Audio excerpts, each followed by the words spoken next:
welcome to Agile Open Southern California 2014. I'm here with Diana Larsen, our facilitator. We've had the privilege of working with Diana now since we started 2009, and I think this is your fourth time with us. Yeah. And I would like to just start off and say thank you. You're always just so wonderful and just bring so much to the table for us. But I'd like to ask you, from when we started to where we are now, what you've seen and kind of how much growth you've seen from the group and where you see us going potentially. Well, I think, I don't know this for sure, but I think I facilitated the second year. I wasn't the facilitator the first year. I was the second. I wasn't the third, and then I have been for the last three. You were the first. You were in 2009. I'll show you the pictures, but okay. Oh, I thought Ainsley was the first. No, Ainsley was the third. Oh. Yes. Interesting. Yes. Well, and Doc was in there somewhere. Yeah. Oh, well. Anyway. Yeah. And who knows? Yeah. Who knows? Who can keep track of these things? Anyway, so I guess what I have seen is I think those first couple of years, it was what I've really seen is the growth of the community.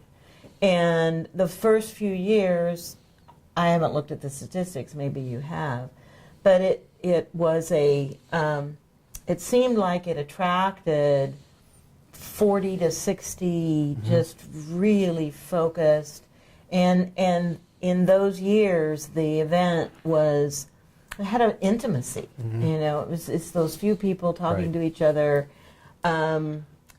Lots of kind of hands-on exchanges in those times. A lot of questions about, gosh, how in the world do we make this work? You know, and over time, the community has not only grown, over 100 people registered this year, and so that takes on a different energy, and also the nature of the questions have changed. I think the questions or the topics now aren't well, like Brett, who was in one of the other interviews, said, you know, he had a session on Agile metrics. Now, on those first couple of years, that would have been a great topic. This year, he found, you know, it needed to be a little more sophisticated. He needed to make it more fine-grained to get what he wanted. I think the community is becoming more sophisticated, even as new people continue to join it.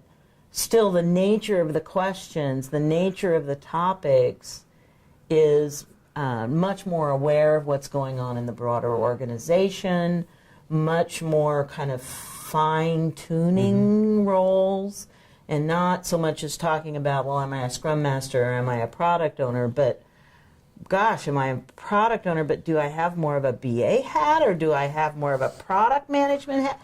You know, all of those things that sophistication, the nuance is really growing. We've talked to a lot of people, and one of the common themes is the diversification of the people that are here. Not only in the roles, because I mean, it's wonderful the amount of developers, QA engineers, that's what we're getting now, but also a wide variety of companies and organizations. And I think that diversity is bringing such rich ideas and content to the table.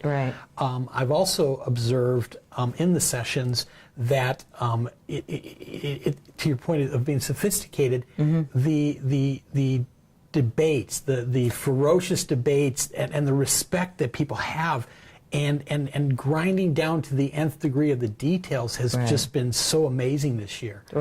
And so that's my observation as well. And you've been doing this for a long time in the open space and Agile. Outside of our community, are you seeing the same thing, that open space is growing in a larger manner, a smaller manner? How do you think open space is growing in general? Oh, open space, got started in the mid '80s, Right. and it's been going on for 30 years. Okay, so and it's doing quite well for itself, okay, by so, the way. So open space in the Agile. In the community? Agile, thank you. Okay, yeah. Well, that has been a shorter journey, maybe 7 or 8 years since that has become more and more incorporated. I think it's made a difference that the Agile Alliance has stepped forward and now has a program specifically for Agile Open conferences that are only open space.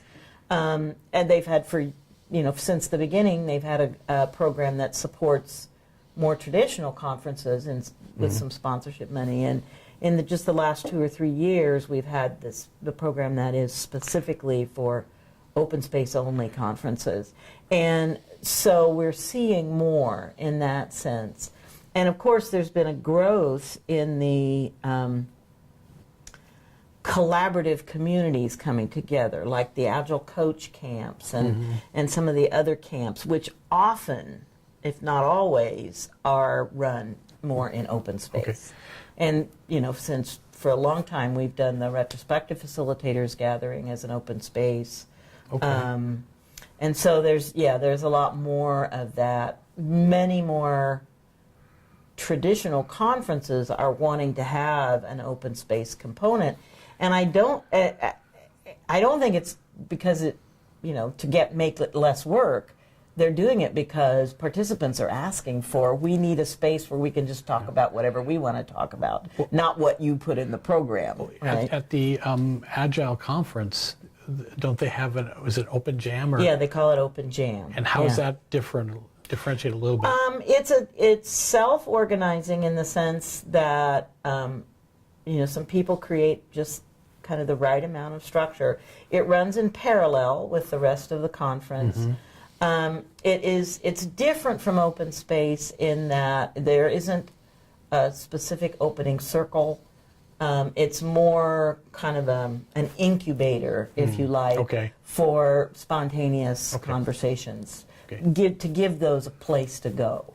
So you're not just sort of sitting on the floor in a corner. You've actually got a table and some flip charts and the tools you might need to have some of those conversations. Agile Alliance was UCI and Agile Alliance were our 2 biggest sponsors day one. So they seeded us with a nice contribution. Obviously, members like yourself have helped contribute, and UCI has just been amazing. And this facility is awesome. We'll have to work on getting you to a couple sessions on retrospective and agile fluency. We got to do that. I know it's not self-serving, but it's awesome stuff. That is the downside to being the facilitator. Is that traditionally open space facilitators, not only do we do kind of the openings and the closings and those facilitate those sessions, but also then sort of pay attention to how things are going and what the energy is of the group and so on throughout. And in order to do that, we don't attend sessions. And particularly when it's the theme of a conference is as close to my heart as this one is, that becomes particularly challenging for me because I keep wanting to interject or add to the Twitter stream or something, and I just have to stay away. We have to work on that because I want to thank you just on a personal level because just to be able to have side conversations and just banter around ideas or get just honest feedback. That to me is when I'm a butterfly, and then I'll just come over and I'll talk to you, or I'll go talk to Llewellyn. It is equally as rich as the sessions, and the energy is just amazing. My selfishly, I'd love to have this twice a year because it's such an energizer bunny for me. But once a year it's magnificent and. Well, you can always visit the one in Northern California or the one in the Agile Open Northwest. I am going to the Northern California one, okay? The Northwest is in February or March. I'll follow that one, and I will try. It's on my bucket list. But yeah, I'd love to do that. And I just find especially in the Agile world, for me, because there's so many topics of interest all the time, and my nature is to be a bee naturally, that's where I'm going with it. So Very good. Well, I think we recently had an Agile Open in Florida that Okay. Ainsley was helping with, and there have been a few others around. So they're starting to pop up all around the U.S. And of course, they've been in the Agile Open form actually started in the Netherlands, Benelux area, and we imported it from them, and it's just been going strong ever since. Okay, yeah, it's just absolutely. I'm sold on it. Yeah. And there's a few books I gave out. The Agile one, you saw the Open Space one. I gave that out. Yeah. The retrospective that you wrote, I love to give that to everybody. The other thing I want to do is not only thank you, but do a nice call out, because I think Woody is the overall, I'll call him the chairperson, whatever he wants to be called, has taken our initial vision and built it into more of a community effort. Right. In the past, when we first started, it was like 1 or 2 of us with a few volunteers, and now we're up to 10 or 12 people volunteering, and it's amazing the number of people that have said, what can I do for next year? Or how can I do open space outside of this? So not only has the conference been influential, but I think Woody has helped with that vision and that drive. I think that's absolutely right. So the combination of you, Woody, and the rest of the team has just been amazing. So thank you. Many hands make light work. It does. And again, we really appreciate it. Thank you very much. Welcome.